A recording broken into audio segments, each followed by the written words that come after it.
Adam Peters, Dan Quinn, and the front office here in Washington are unreal. I don't understand how they made the pickups they did in this year's draft. You can tell they've been studying from day one and had the luck to have some of these guys fall to them in the draft. In this video, we're going to break down the back end of their drafts, all of their players that they got, and we're going to break down who they are, what they add, and why the Commanders are so much, almost 50 times better of a football team than they were 6 months ago, and it's not even funny. We're going to break that all down in this video. Comment down below a letter grade for the Commanders drafts, and let me know what you guys think. Hit the like button, subscribe, join the family for more Commanders videos, but let's dive into the draft class. Let's meet them. And here we go again. The Washington Commanders back on the clock here. Actually make another I'm not surprised. They make another solid draft pick here. Temple linebacker Jordan McGee is on his way to join forces with Joe Witt Jr. and Dan Quinn, some of the best defensive minds in the NFL at the coaching position, right? And he goes there and looking to be a day one leader. I love this guy here, a great leader. That being said, let's talk a little bit about Jordan McGee. Now, he is 6'1", 228 pounds, senior out of Temple. Now, they said he has traits or talents to be an above-average backup, which I completely agree with, but I also think he could be a really good player in the NFL, maybe even a potential starter. If you look at what the Commanders have done this offseason, they've added probably 20 new starters for next season, and I'm not even lying, right? This guy, athletically, is probably the best linebacker in this draft. Number 1 overall, 87 athleticism score in the combine, and you got him in the 5th round. Think about that for a second. I want you guys to do me a favor and think about that. You just got one of the most quick, athletic, elusive linebackers in the 1st round of the NFL draft. And I get it. Athleticism doesn't mean everything, but it does mean a lot when it comes to potential development, right? In 2023, second-team All-American Athletic Conference, led the team with 80 tackles, 14 TFLs, tied the team lead with 3.5 sacks as a linebacker, started 11 games, had 4 PBUs, and a forced fumble as well. They projected him to go in the 4th round. Incredible value for Jordan McGee. Plays with demeanor, is active, consistently aggressive, wants to win every single rep, prays for high football character on the field intelligence.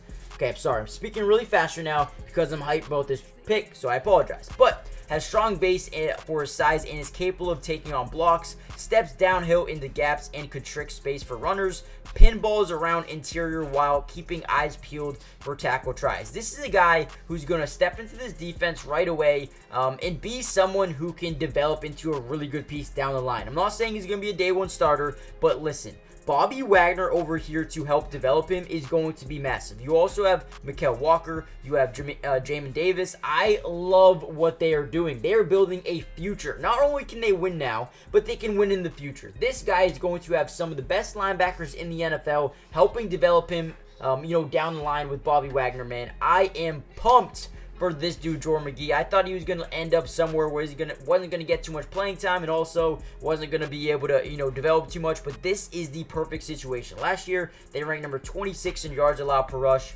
27 in rush yards allowed per game, and overall just needed a lot of defensive help. Jordan McGee is a guy who could step in right away and be someone who could be a special teamer. With the new kickoff rule, I think he could be massive in that aspect alone.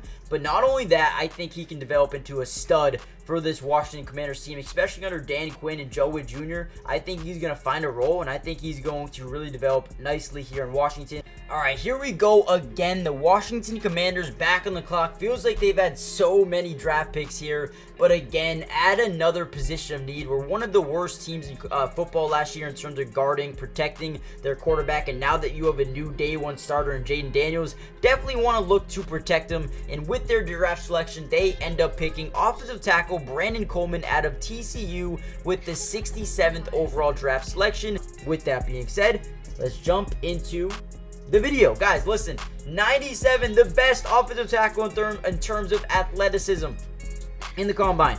This guy will develop into a starter, or at least has the potential to at the very least. Ran a 4.99 40-yard dash, doesn't really matter, right? Let's look at 2023. Started 11 games, first 4 at left guard, final 7 at left tackle. Right away, you see versatility. A guy who can play in multiple different positions, left side, left tackle, left guard, maybe even go over to the right side as well, right?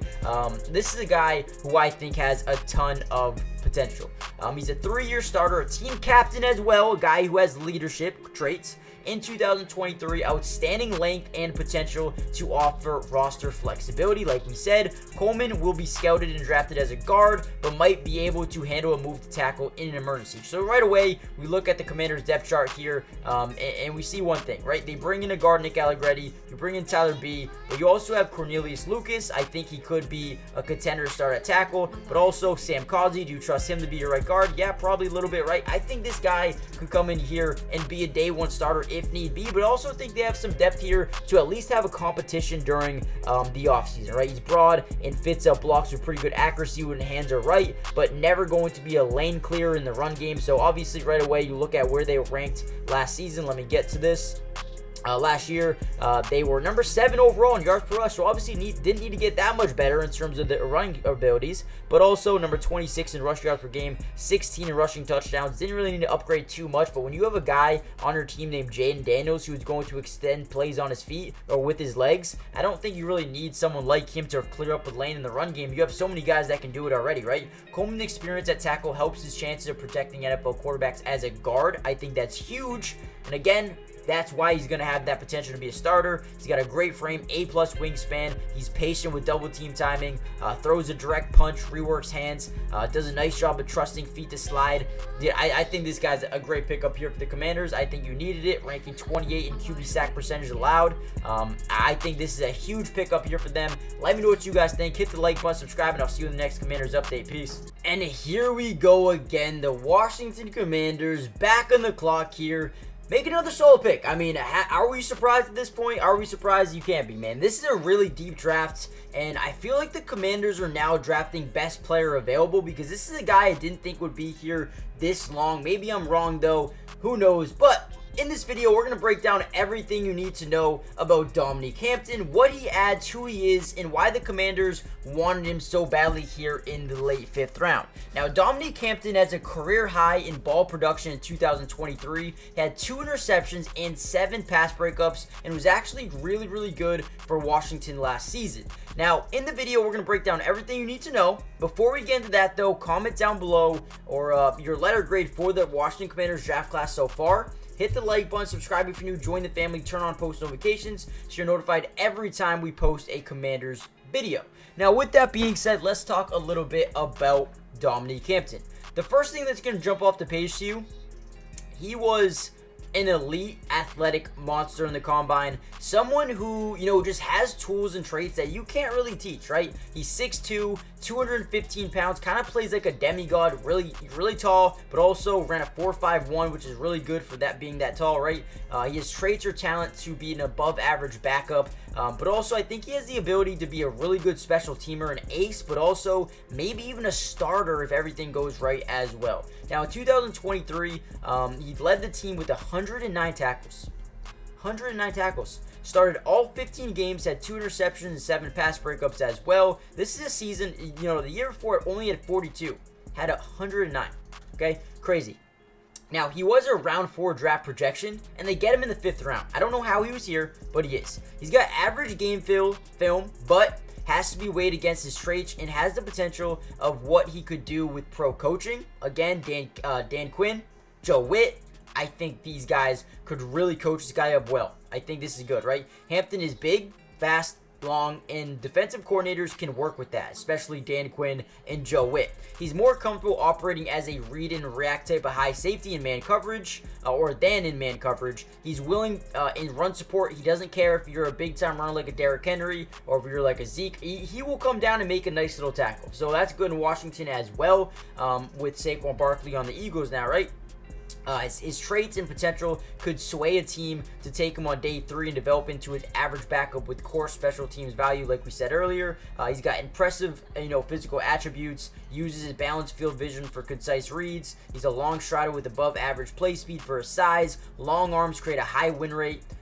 in contested catches, has to put some fear in, fearsome strikes on pass catchers, can really, knock that ball loose at times. He's got wide flow tackle net when locked into tackling position. This is a guy who I don't think will be a day one starter by any means, right? But also adds a ton of potential in this safety group, who already has Derek Forrest, Percy Butler, Jeremy Chin, Quan Martin. Dude, this is going to be a sick defense next year. I'm not even going to lie. Compared to where they were last season, ranking dead last in points allowed per game, pretty much dead last in everything, this team adds 1, 2, 3, 4, 5, potentially 6, 7, maybe 8 or 9, 10 starters on the defensive side of the football, and add a lot more depth here as well. I mean, I love what they're doing. You got to give them credit. Let's get into Luke McCaffrey. Now, it says here he could be an average backup or special teamer. I think that is true to a certain extent. I also think he could be a really good receiver as well. Obviously, you bring him in with rookie quarterback Jayden Daniels, and that's going to be huge. We saw how Tank Dell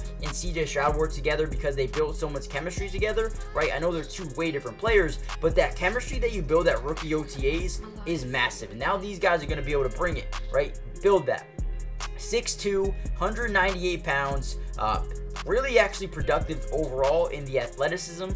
Score at the combine, 13th overall, 76 total score, not too bad at all. Ran a 4.46 at 6'2", pretty good. Now in 2022, right, he actually was first team All-American athletic conference. Led the team with 71 catches, 992 yards, 14 yards per reception, tied for 6th in the FBS with 13 receiving touchdowns, started all 13 games, 15, 117, 7.8 rushing as well. Also passed the ball a little bit, but nothing too crazy. Is the brother of Christian McCaffrey. Let's go, man. What a pick. So round 4 projection, you get him late 3rd. I think this is nice. So big slot target, 6'2" in the slot is unbelievable. Comes from a high-end NFL bloodline, which is something you love to see, right? Brother Christian McCaffrey, but he catches with soft hands, has great focus, extreme toughness. He does struggle to release at times in bypass press coverage, but at the NFL level, I think with some good coaching, with some, the ability to continue to develop, I think he can be really good. With additional time to learn the position and fine-tune his route running, McCaffrey might be able to follow his dad and brother into the league as a possession slot receiver. The former quarterback, right, accelerates into top speed fairly quickly, fearless into the teeth of the defense. Don't care who's there, he's gonna go up and try to make a catch. He's got his route running has improved, right, which is a good sign of improvement. Love to see it. Focus drops do not exist in his game. Beautiful, love it. So with that being said, you look at this Raiders team right now, who they have offensively, right? You got Terry McLaurin, you have Jahan Dotson, and now you have Luke McCaffrey, who they think could be a day one starter. I don't think so. Maybe. I do like Zacchaeus, I do like Dynamic Brown, but I do think maybe Luke McCaffrey with some development could definitely be someone that ends up being a really good player. Also add Jayden Daniels, Ben Sinnott in the 2nd round, Brandon Coleman in the 3rd round. You come back, add a Jerzhan in the 2nd round. I mean, dude, this team has made some big time moves, some big time pickups, and I think Luke McCaffrey is going to go down as another one. Hit the like button, subscribe if you're new, join the family. Let me know what you guys think about this pickup, and I'll see you in the next video. Peace.